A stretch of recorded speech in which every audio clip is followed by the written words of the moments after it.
So hello guys, आज एक नए टॉपिक पर आते हैं। पहले हमने पढ़ा था ये डिस्ट्रक्टर्स। तो आज हम पढ़ते हैं स्टैटिक डेटा मेंबर कि क्लास किसी भी क्लास फंक्शन में प्रोग्राम में हम स्टैटिक डेटा मेंबर्स को कैसे यूज़ करते हैं। पहले इसकी डेफिनेशन पर आते हैं। दे आर क्लास मेंबर, ये क्लास मेंबर हैं that are declared using static keyword.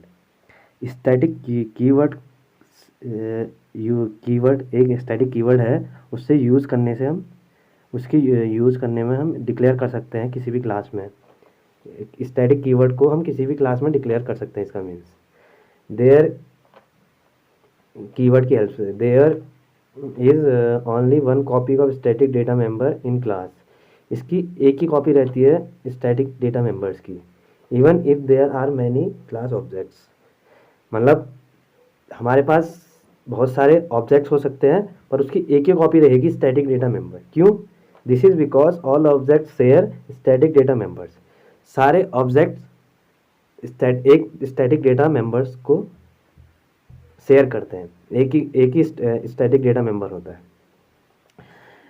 It's scope is within class but its lifetime is entire program. इसका स्कोप खाली रेंज इसकी क्लास के अंदर ही रहती है और इसकी लाइफ टाइम पूरे प्रोग्राम पर रहती है। जब तक प्रोग्राम होता है, एंड नहीं होता, तब तक रहते हैं।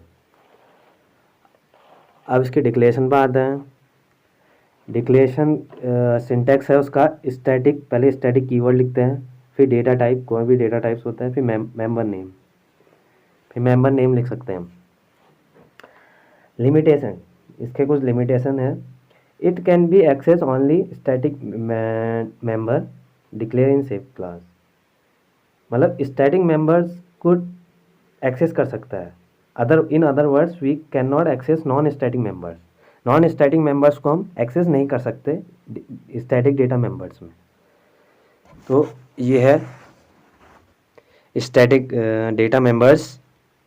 आई होप आपको समझ में आया। अब आते हैं स्टैटिक मेंबर फंक्शन। ये स्टैटिक डेटा मेंबर्स का दूसरा पार्ट है। जैसे स्टैटिक डेटा मेंबर्स चलता है वैसे ही कुछ ये भी उसी प्रकार का चलता है स्टैटिक मेंबर फंक्शन, मतलब उसके अंदर आता है। आइए इसकी डेफिनेशन पर चलते हैं। डेफिनेशन है, it is a special member function. ये कि स्पेशल मेंबर फंक्शन है because which is used to access only static data member. ये स्पेशल मेंबर फंक्शन इसलिए है, ये खाली स्टैटिक डेटा मेंबर्स को एक्सेस कर पाता है। Any other normal access data member can not be access through static data functions.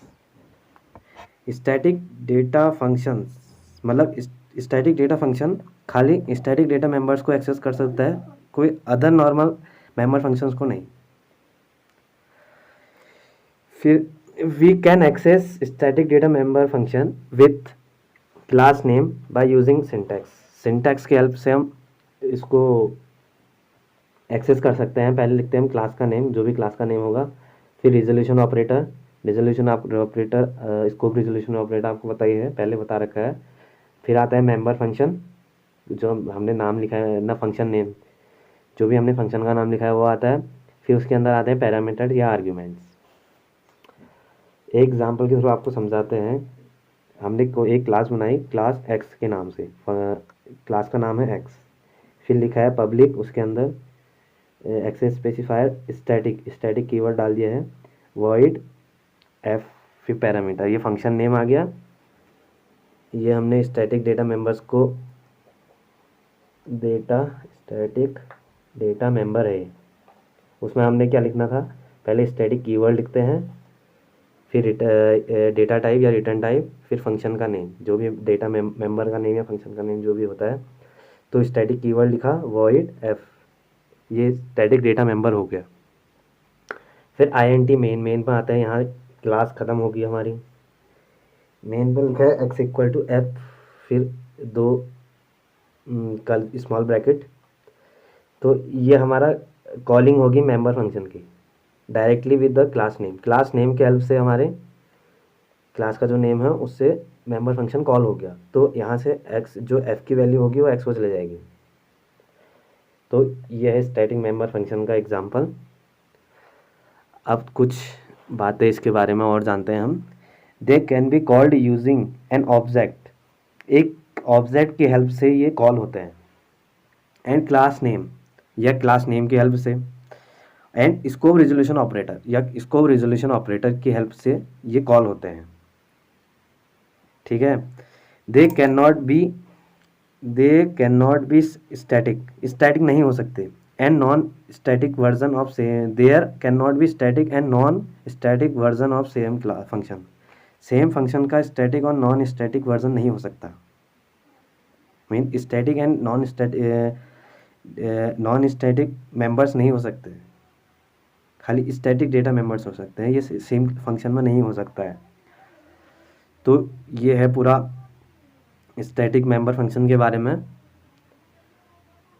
अगर कोई डाउट हो कमेंट कीजिए, तो फिर मिलते हैं। आई होप आपको समझ में आया होगा। Thanks for watching.